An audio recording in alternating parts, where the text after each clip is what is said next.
Entonces vamos a ver, digamos, una introducción, pues como antes de entrar a ver qué es PSP. Entonces tenemos, digamos, los retos, o sea, ¿por qué llegar a PSP? Entonces hay un background, ¿cierto? Unas expectativas pues que demostramos antes. Y tenemos que pues en muchas organizaciones, digamos, la gerencia, la administración, tienen pues como con frecuencia unas expectativas de entregas de productos con cierto alcance, ¿cierto? Entonces, digamos, no tienen el detalle, digamos, de que tanto producto puede ser entregado digamos, en X tiempo, ¿cierto? Entonces, con frecuencia tienen expectativas optimistas, ¿cierto? Y no tienen en cuenta, pues, como, digamos, el detalle real de qué puede ser entregado. Y los desarrolladores, pues, con frecuencia, digamos, que aceptan, pues, o no se llega a un acuerdo de tener un cronograma realista para ese alcance que debe ser entregado. Entonces, ¿qué puede pasar? Que las entregas se hacen tarde y con una calidad, pues, que no es la deseada. Entonces, entregamos tarde y con productos que no son de buena calidad. Y esto conlleva que haya que hacer un reprocesamiento en cuanto a las pruebas, pues en cuanto a hacer más pruebas cuando el producto ha sido entregado, y esto repercute pues en la calidad del producto. Bueno, entonces también, ¿qué conlleva esto? Que la gerencia, digamos, que pierde confianza en cuanto al alcance pues definido o al plan que acordó o que planeó pues con el equipo de desarrollo. Entonces vamos a ver, digamos, entonces qué pueden hacer los desarrolladores, digamos, para ganar una credibilidad, digamos, en cuanto a estos temas de entregas y del desarrollo como tal. Bueno, entonces, ¿cómo se establece la credibilidad? La credibilidad pues se establece básicamente cumpliendo pues como con lo que se acuerda con la gerencia, cumpliendo pues los compromisos que se adquieren. Entonces, a medida que el desarrollador empieza a cumplir pues los compromisos acordados, la gerencia va teniendo más confianza y le va entregando pues y le va empoderando pues con más las tareas pues al desarrollador o al equipo. Bueno, entonces, ¿cómo se establecen, mantienen y se exceden las expectativas, pues como las expectativas del cliente y del producto en sí? Entonces, usted como desarrollador debe mostrar y probar que entiende los requerimientos y las necesidades que se tienen acerca del problema o del producto que se debe desarrollar. Entonces, tenemos que usar datos históricos, o sea, basarnos en la recolección de datos que hemos hecho a través de la historia de los proyectos pasados, que eso hace parte pues de esta metodología de PSP, el uso de datos históricos para planear y construir los planes de los proyectos pues, siguientes. Si no hay datos disponibles, pues se debe usar pues, como el juicio del desarrollador, del programador, ¿cierto? Y a partir de ahí ir construyendo la... ¿Juicio de juicioso o juicio de...? Sí, el juicio pues, de la experiencia. Sí. De las dos, eso, claro. Y a partir de ahí ir construyendo, pues ir armando esa base de datos históricos. Hay que tratar de estimar, teniendo suficiente detalle de qué es lo que se necesita construir o entregar. Y ser realista en cuanto al tiempo pues, que finalmente le da en esa estimación, en esa planeación. Y tener una fundamentación y unos criterios para, digamos, sustentar ese plano o esos tiempos que resultan.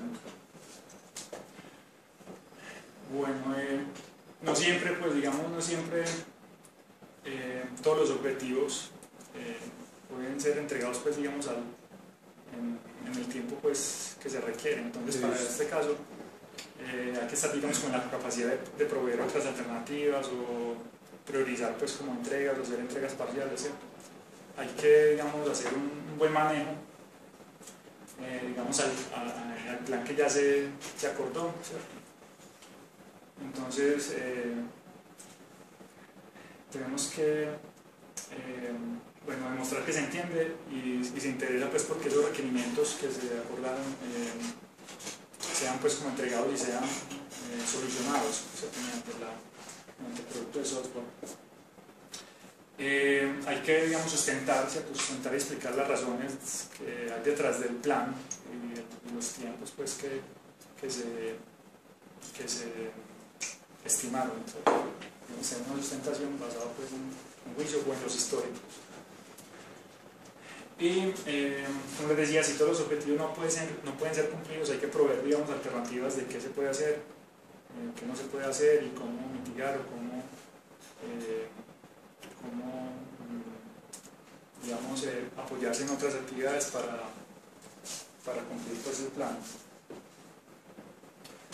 Bueno, hay que tener una cosa muy importante y es tener, digamos, un plan con tareas o con objetivos medibles, ¿cierto? Entonces hay que, digamos, hacer un plan tan explícito que sea posible medirlo, o sea, digamos, medir el avance, qué porcentaje va, si se cumplió o no se cumplió, ¿cierto?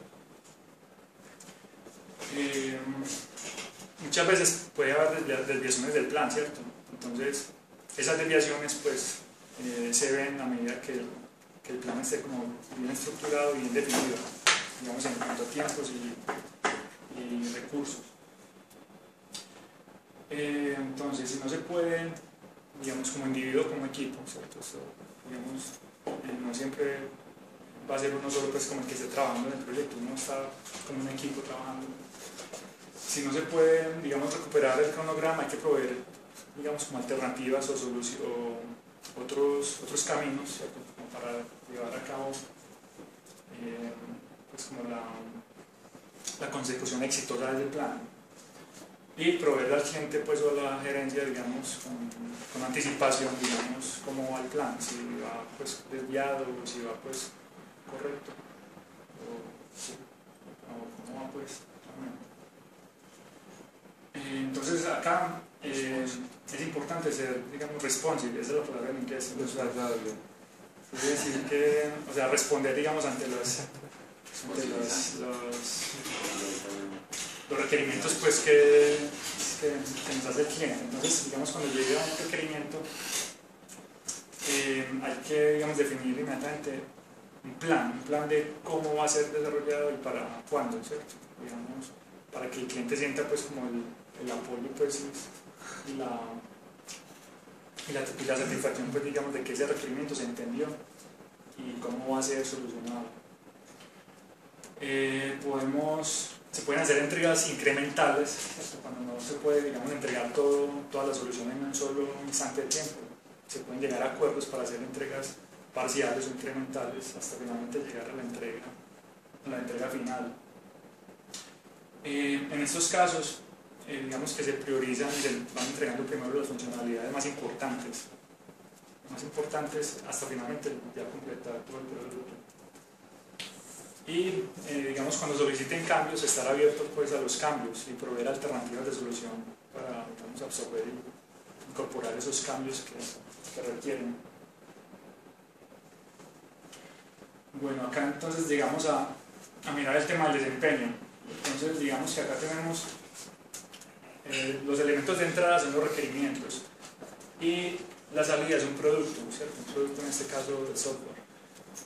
Internamente, para convertir esos requerimientos en un producto, pues tenemos un proceso, ¿cierto? Un proceso consiste en un plan, un trabajo de desarrollo y una entrega, ¿cierto? Entonces, la mayoría de los desarrolladores, pues, digamos, tenemos claro es la parte de afuera, digamos, de este proceso.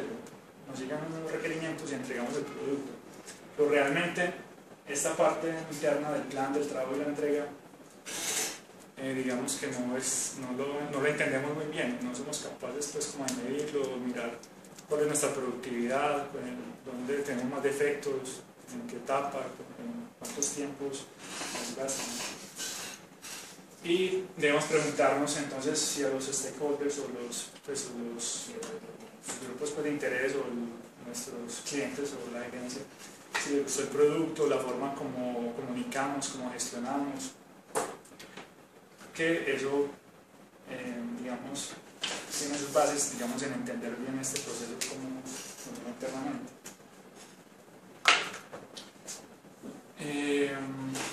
Bueno, entonces, digamos, nosotros como desarrolladores no tenemos, pues, digamos, un registro, digamos, juicioso de cuántos tiempos me demoré en ciertas etapas del proceso pues, de desarrollo, o cuáles actividades tomaron más o menor tiempo, ¿cierto? Y a partir de esa, digamos, de ese análisis, cómo elaboro mis planes a futuro para los siguientes proyectos, ¿cierto? Entonces la idea de PSP es, digamos, ahondar en este, digamos, en la caja, en este pedazo interno, cuanto a la planeación del trabajo y la entrega pues, de mis productos. Todavía no hemos definido PSP, ¿no? No, todavía no. Entonces yo, si tengo, digamos, una concepción, digamos, o trabajo más esta parte interna, yo ya puedo, digamos, decir con cuántos defectos se estima que salga el producto final, o cuántos defectos espero solucionar en cada etapa del proceso, qué tan consistente soy, digamos, en los tiempos de desarrollo, en los errores que detecto, digamos, en las etapas de diseño o de análisis.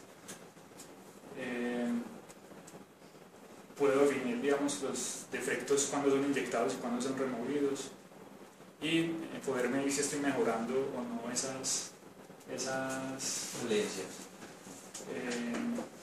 Sí, digamos, esos procesos internos.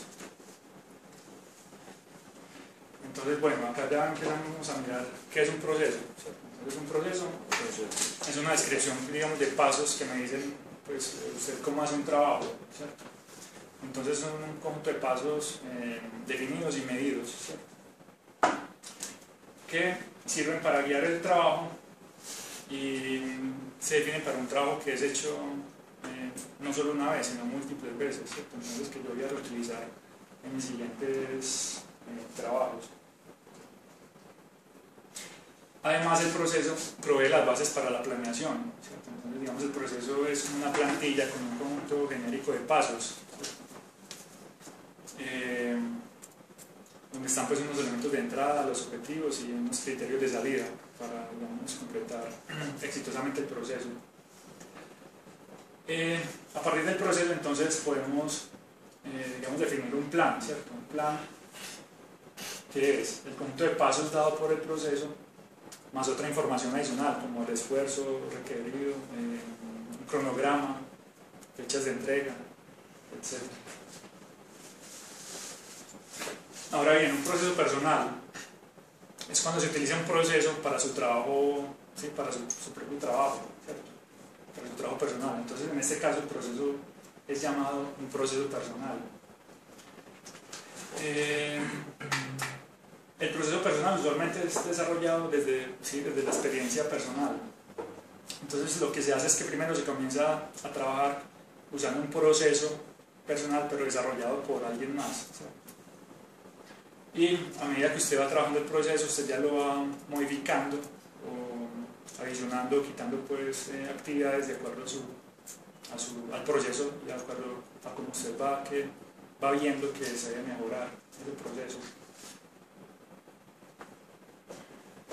Bueno, entonces, ¿por qué definir y usar, digamos, un proceso personal? ¿Cierto? Entonces, uno de los puntos es que nos da consistencia en cuanto a la realización del trabajo. Entonces, trabajando con un proceso, es más probable que los resultados de los diferentes proyectos sean más consistentes, de proyecto a proyecto. Y es más probable que el trabajo llegue a ser predictivo, ¿cierto? Predecir fechas, predecir tamaños. Entrega. Exacto. Nos provee eficiencia, ya que nos estructura y guía pues, el trabajo. Y nos mantiene enfocado en lo que debemos hacer, ¿cierto? Ya que tenemos pues, como, la lista de actividades del proceso.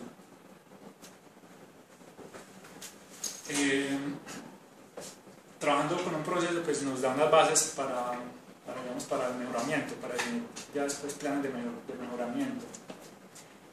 Entonces lo que hacemos también es recolectar datos. A medida que vamos ejecutando el proceso vamos recolectando y registrando datos personales que voy a usar más adelante, ¿cierto? para futuros proyectos. Entonces, digamos, recolectando datos, yo puedo saber cuáles actividades toman el mayor tiempo, cuáles actividades causan mayor problema, o cuáles pasos son menos efectivos. Entonces ya para un futuro uso de ese proceso puedo, digamos, prescindir de esos pasos. Y, digamos, analizando esta información yo puedo más adelante definir oportunidades de mejora, ¿cierto? Para el proceso. Ahora sí, ¿qué es PSP, el proceso personal de software? Ese proceso es un proceso definido para la escritura de software. Esa es la definición, pues, puntual. El PSP fue propuesto por Walter Humphrey en el 95. Él pertenecía, pues, al Instituto de Ingeniería del Software de la Universidad de Carnegie Mellon, de Estados Unidos. Y de ahí, pues, ha ido evolucionando, pues, el proceso. Entonces, tenemos acá ya los principios de PSP. Entonces tenemos, cada desarrollador es diferente, ¿cierto? Digamos, cada uno pues es muy diferente. Hay unos que son más efectivos que otros, ¿cierto? Pero no quiere decir que sean más buenos o más malos que otros. La idea es, digamos, que el trabajo hay que planearlo y basar los planes en datos personales reales de proyectos anteriores, ¿cierto? Entonces, digamos, para uno mejorar constantemente, los desarrolladores pues debemos medir el trabajo, ¿cierto? En cada una de las etapas en las que vamos debemos medir el trabajo y usar esos resultados para hacer las mejoras, ¿cierto? Otro punto es que para producir productos de calidad los desarrolladores nos debemos sentir, digamos, como apropiados o personalmente, digamos, responsables de la calidad del producto que estamos entregando. Pero no pensar en que desarrollamos y después ese producto lo vamos a pasar a pruebas y allá le corrigen pues, los errores que encuentran. No. Desde el mismo desarrollo tenemos que asegurar, digamos, esa responsabilidad sobre la calidad del producto. Bueno, otro principio de PSP es que cuesta menos encontrar y corregir defectos del producto en etapas más tempranas del proceso que al final, ¿cierto? Digamos, al final el producto pues ya está en un ambiente de producción, ya tiene datos reales, pues ya hay un montón de variables que hacen que la corrección de un defecto al final de la etapa sea más costoso. También es más eficiente prevenir defectos, o sea, prevenirlos, es más eficiente que encontrarlos y corregirlos, ¿cierto? Entonces, para la prevención de defectos, digamos, PSP propone unas metodologías que son, pues, unas revisiones, pues, más adelante se lo voy a contar. Pero entonces la idea es prevenir defectos y no encontrar y corregir, ¿cierto?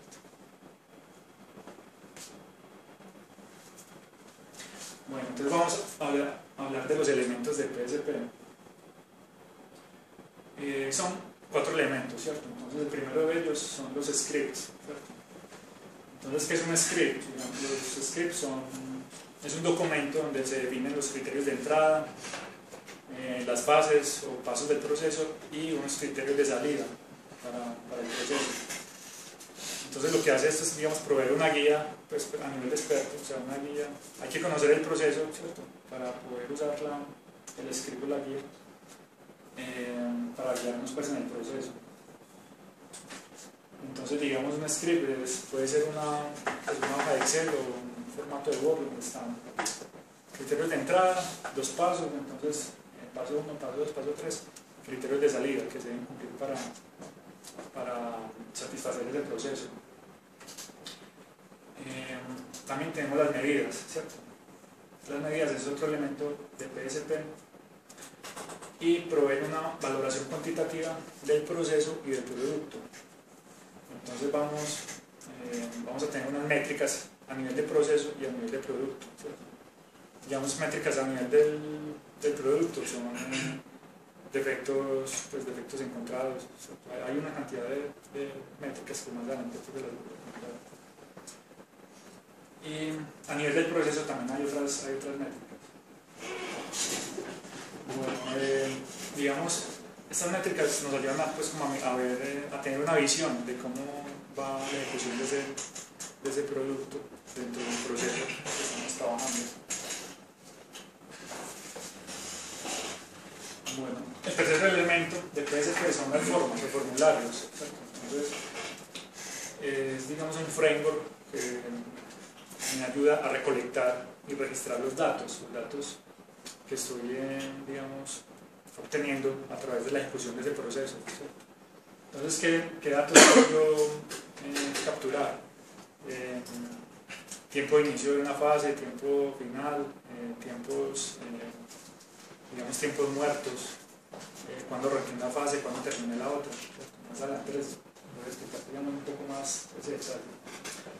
Y finalmente, el cuarto elemento son los estándares, ¿cierto? Entonces, nosotros para digamos, desarrollar un producto, trabajar contra un proceso, tenemos que tener definidos unos estándares contra los cuales trabajar. Y esto lo que nos va a hacer es que nos guían, pues, de una manera consistente en la ejecución del proceso y en cómo recolectar los datos, ¿cierto? Digamos que los datos que recolecte un desarrollador tengan las mismas características o las mismas condiciones o estándares que los datos que recolecta, digamos, otra persona.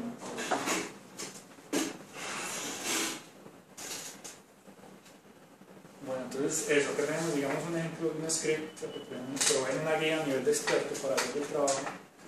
Tenemos una plantilla donde tenemos el propósito del script, los criterios de entrada, las actividades, ¿cierto?, numeradas y la secuencia en que se deben cumplir y un criterio de salida, ¿cierto?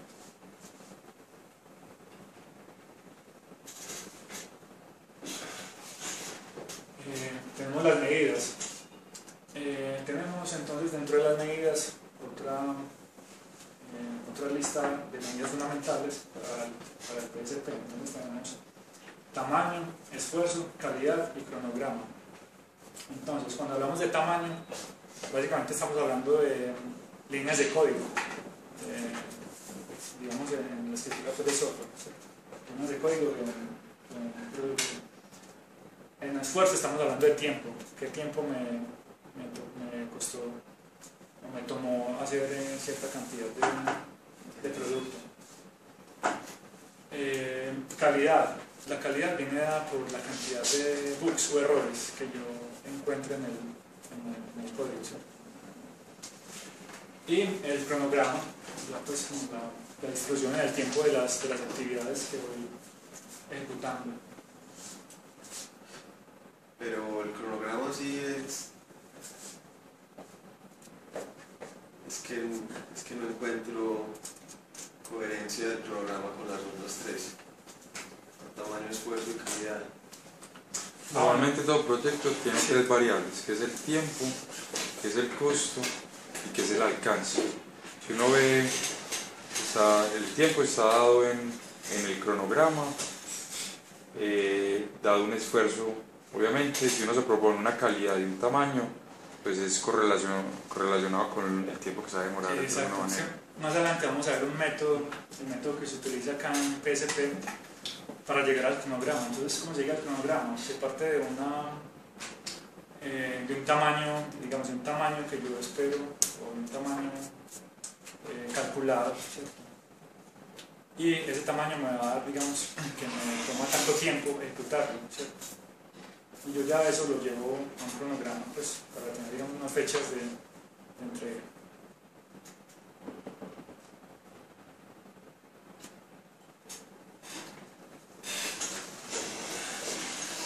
Bueno, entonces, digamos, estas medidas nos ayudan a cuantificar el proceso y el producto. Entonces, para medir el proceso, el trabajo se divide en actividades, pues, más puntuales llamadas fases.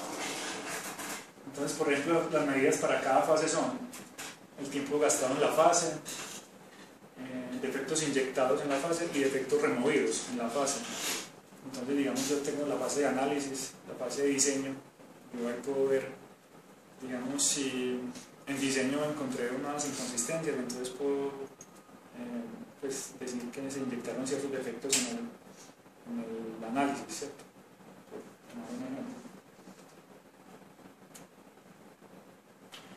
Bueno, las formas, los formularios, entonces proveen, digamos, una framework, una opción para obtener y almacenar la información que voy recolectando del proceso.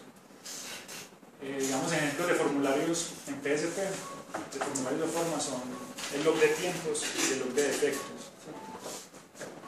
Entonces, en el log de tiempos se me permite, digamos, registrar el tiempo que me demore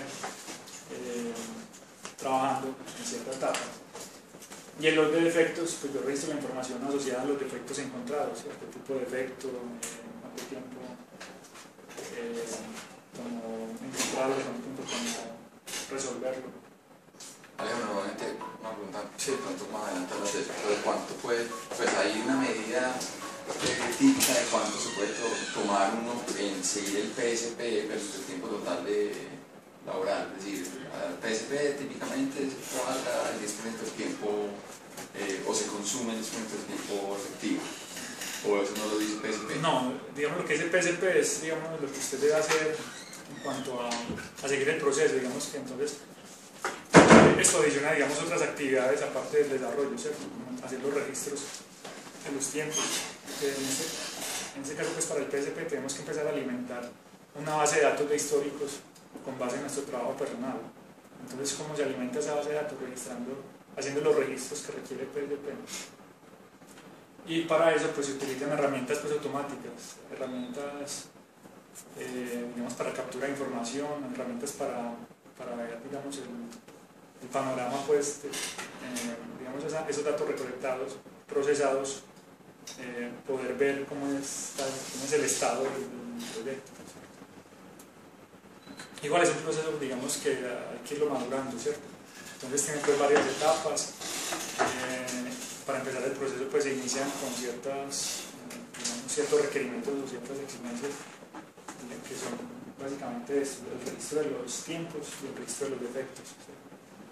Entonces a medida que se va madurando se pasa a la siguiente etapa, se siguen recolectando estos datos más otra información. Pero en sí, digamos, tiempo, o sea, porcentaje de tiempo, no está definido. Bueno, entonces acá tenemos los estándares, ¿cierto? Entonces, los estándares nos proveen definiciones consistentes y precisas que nos facilitan, digamos, la obtención y la captura de los datos. Acá tenemos, por ejemplo, unos estándares que son estándares de tipos de defectos. Entonces, para yo registrar un defecto, yo tengo que categorizar ese defecto. Ponerle como un código. Pues. ¿Cómo? Ponerle como un código. Eso, digamos, si es un defecto de tipo de documentación, de sintaxis, digamos, de empaquetamiento, o ya a nivel de código, si es de chequeo de datos, de función, de sistema de ambiente. Acá tenemos, digamos, la descripción de cuáles son los defectos, digamos, que caen en esa categoría, ¿cierto? Eso es como un ejemplo, ¿cierto? Entonces ya, digamos, cuando se implemente pues, el proceso ya se define si se trabajan con estos, si se adicionan otros, o se juntan pues Bueno, entonces digamos ya como juntando todo, ¿cierto? Todos los elementos del PSP. Tenemos acá unos requerimientos, ¿cierto? Siempre nos entregan unos requerimientos y lo vamos a trabajar o a desarrollar utilizando el PSP, ¿cierto? Entonces el PSP tiene las etapas de planeación, implementación y post-mortem, ¿cierto? Planeación, implementación y post-mortem. En la implementación entonces ya tenemos estas fases: diseño, codificación, compilación y pruebas de unidad. Acá en PSP ellos hacen la división, o sea, la compilación la tienen como una etapa separada, ¿cierto? Porque ¿qué pasa? La idea es llegar a compilación, o sea, la idea es, digamos, hacer el desarrollo del código fuente y compilarlo al final, cuando termine el desarrollo, en la etapa de compilación. Y tenemos como las guías pues para ejecutar ese proceso. Tenemos los estándares y los scripts de proceso, los scripts que me guían el trabajo. Finalmente, ya cuando termino, digamos, el proceso, tengo un programa pues ejecutable, un producto entregable. Y luego de haber trabajado el proceso, tengo, digamos, un registro de tiempo y efectos para cada una de las etapas. Y tengo digamos, un resumen del plan de proyecto, ¿cierto? Que es, digamos, una herramienta que a partir de estos datos en los que yo lo alimente me muestra digamos, un estado de cómo fue el proceso.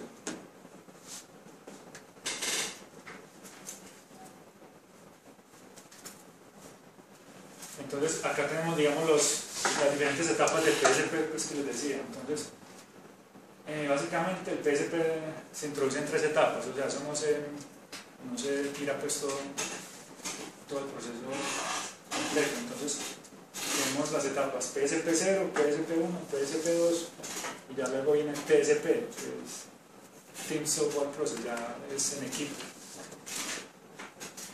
Entonces en la primera etapa, en PSP0, lo que se hace es, digamos, la introducción para definir y usar el proceso, ¿cierto? Entonces ahí lo que se hace es que se establece una línea base, digamos, para tener la forma de medir el desempeño del desarrollador.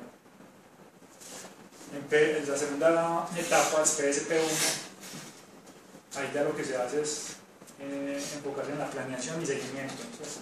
Y estimación de tamaño y esfuerzo de los productos que voy a desarrollar. Sería esta planeación y seguimiento. Y la tercera etapa, PSP2, se enfoca en gestión de la calidad y administración de defectos. Entonces, sería esta, Quality Management.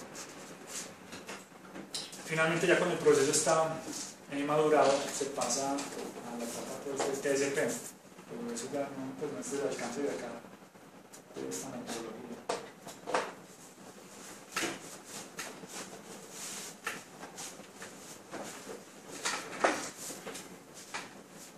Bueno, vamos a ver, digamos, unos conceptos de planeación del PSP. Entonces, digamos, ¿por qué tenemos la necesidad de hacer planes? Entonces, tenemos que hacerlos pues, para poder hacer compromisos con el cliente, con la gerencia, pues, tenemos que entregar el producto.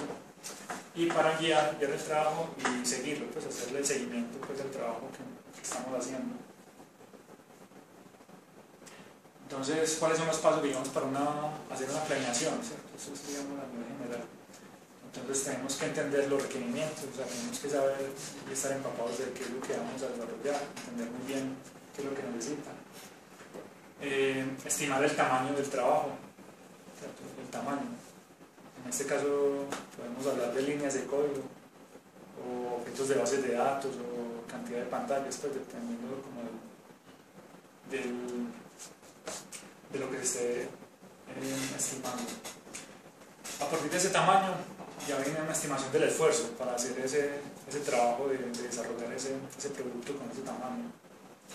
Luego viene hacer la lista de tareas y hacer un cronograma, ¿cierto?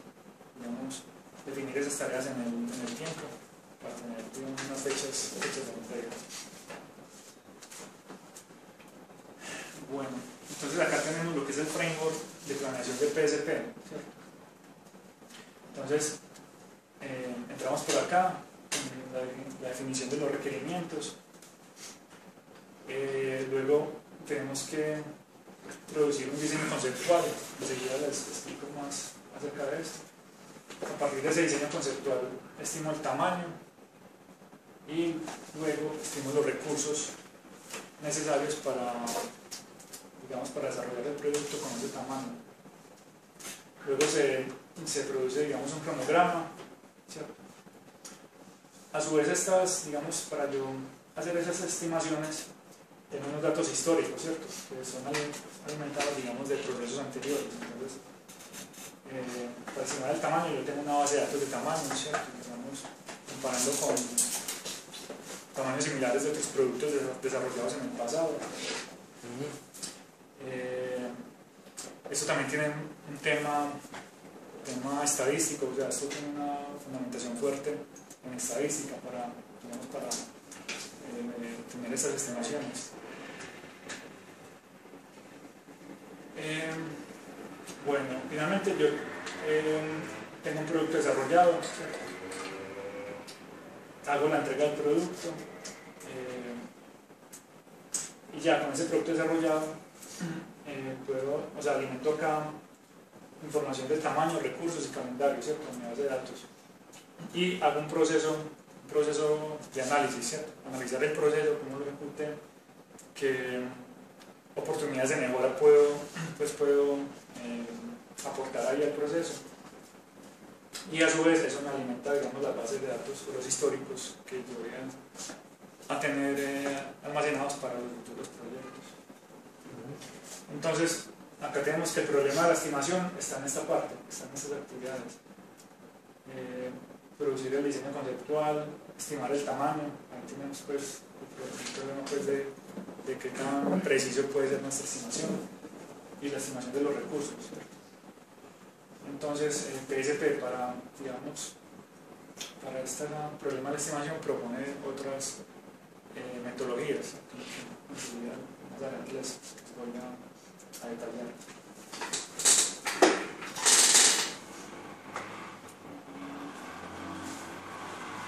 Bueno, entonces digamos, estas medidas de tamaño detalladas, ¿cierto? Como son las líneas de código, los objetos de base de datos, los controles de pantalla, ¿cierto? Son necesarios tenerlos pues, digamos, visualizados para poder hacer una buena estimación, ¿cierto? Pero entonces tenemos que en una etapa de planeación inicial, uno estimar estos elementos es difícil, ¿cierto? Digamos, en esta etapa temprana uno no tiene la visión digamos, de qué tamaño puede tener ese producto que debe entregar. Entonces, digamos que acá tenemos algo y es que los ítems que se visualizan, o sea, los ítems no son los que se visualizan directamente a partir de los requerimientos. Entonces, PSP propone, digamos, unos pasos intermedios para, a partir de los requerimientos, poder llegar a generar una estimación más acertada, ¿cierto? Entonces acá ellos nos plantean, digamos, una analogía de la estimación, ¿cierto? Cuando alguien va a construir una casa, ¿cierto? Entonces vamos a comparar la construcción de una casa con la construcción de un producto de software. Entonces tenemos que alguien quiere construir una casa, ¿cierto? Entonces va donde el constructor. Entonces la persona le pregunta por el costo, ¿cierto? Constructor, entonces el constructor no le va a decir inmediatamente cuál es el costo, ¿cierto? Así como cuando llegan pues donde uno como desarrollador a preguntarle por un costo, ¿cierto? Uno tiene que hacer unas averiguaciones o un levantamiento de información previa para dar el costo. Entonces el constructor, ¿qué le dice? Que el costo está directamente relacionado con el tamaño, digamos, en este caso metros cuadrados de la casa, ¿sí?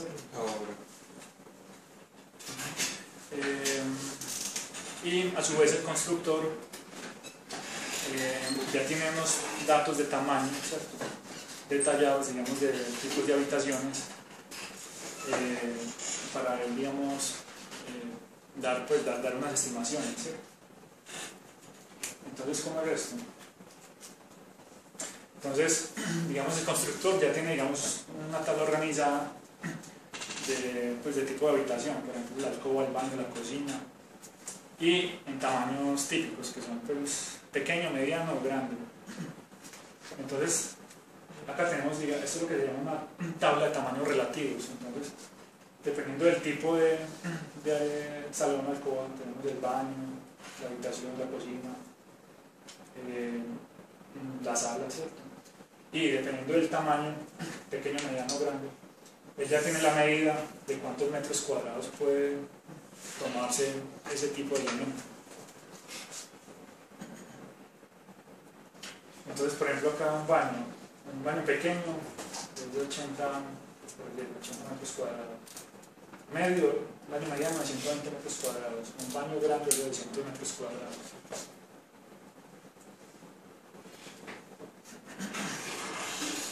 Entonces, digamos, la casa no la visualiza de una como en todo, sino que hace la partición, o sea, la divide en partes, estas partes que son los tipos de habitaciones, y con el tamaño relativo, si lo requiere pues, pequeño, mediano, grande, ¿cierto? Entonces digamos que esa casa está más desglosada en ese enfoque, ¿cierto? Entonces ya él como estima el tamaño de la casa, lo que hace es, digamos, estimar los metros cuadrados de cada habitación, ¿cierto? El baño, la cocina, la alcoba, y dependiendo del tipo de habitación y el tamaño, en la tabla de tamaños relativos va haciendo la suma. Entonces ya lo que hace es totalizar esos tamaños relativos individuales, los va sumando y con eso llega pues como a un total, ¿cierto? ¿Cuántos metros cuadrados tomaría la casa? Adicionalmente el constructor tiene unos datos históricos, ¿cierto? De su propia experiencia. Entonces, por decir los closets, él dice que bueno, al closet hay que adicionarle cierto porcentaje, porque de acuerdo pues, con la historia se le suma este porcentaje, ¿cierto? Entonces, a esa estimación que me dio sumando pues, cada uno de los tamaños, se hace un cálculo, pues un ajuste, ¿cierto? De acuerdo con los datos históricos. Y finalmente, para estimar el costo, pues si ya se tiene el tamaño, lo que hago es, digamos, multiplicar ese tamaño por el costo, digamos, en este caso, del metro cuadrado. Entonces, ese tamaño me dio una medida de metro cuadrado. Yo ya tengo mi precio de metro cuadrado, lo que hace es multiplicar ese tamaño por el costo de metro cuadrado y ahí ya, entonces, el constructor puede dar el costo, ¿cierto? Entonces, en este caso, hubo como un trabajo previo pues, de organización de la información, de desglose de la construcción del producto en unas partes, ¿cierto? Para finalmente llegar a una estimación de tamaño y costo. Ya entonces volviendo al software, ¿cómo sería el caso? Entonces nosotros, la base son los requerimientos, ¿cierto? Para hacer el desarrollo del producto. Entonces lo que hay que hacer es visualizar esas partes necesarias para construir ese producto de software. Y los tipos de esas partes, tipos y tamaños relativos. Ya vemos cuáles podrían ser los tipos de esas partes. Y debemos usar los datos históricos de partes de software similares que ya fueron desarrolladas. Y hacer una organización, una tabla de tamaños relativos similar a como se hizo con la estimación de la casa. Tenemos una tabla de tamaños relativos para cada uno de los tipos de partes, digamos si es pantalla, o un elemento de entrada o salida, o un elemento de lógica de negocio, y dependiendo pues como del tipo de parte, hacer las estimaciones.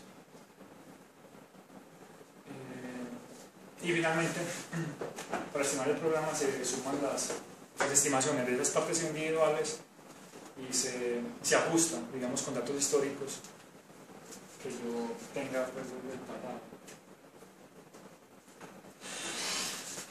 Bueno,